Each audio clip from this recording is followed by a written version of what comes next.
100 سال دیگه یعنی سال 1502 همه ما به همراه خانواده و دوستامون مردیم. آدمایی که نمیشناسیم توی خونه‌هایی که این همه تلاش کردیم بسازیم و بخریم زندگی میکنن و هر چیزی داشتیم و صاحب میشن. بیشتر دارایی‌هامون یا بخشیده میشن یا کلاً از بین میرن. مثلا ماشینی که این همه پول دادیم بخریم تا اون موقع اوراق میشه. فرزندانمون به سختی چیزی از ما یادشون میمونه، حتی ممکنه ما رو نشناسن.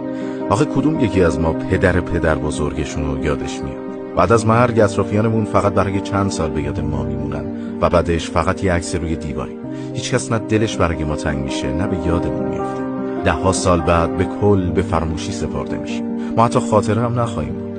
اگر یه روز بشینیم به تمام این چیزا فکر کنیم میفهمیم بیشتر مسائلی که روزانه ذهنمون درگیرشه، حتی نگرانیامون، چقدر بیهودن.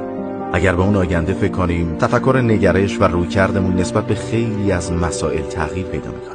حتی میتونیم از زندگیمون بیشتر لذت ببریم. نذارین افکار پوچ و بیهوده چند روز یا حتی چند ماه ذهنتون رو درگیر کنه.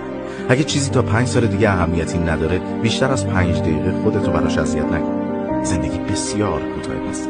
ازش لذت ببر.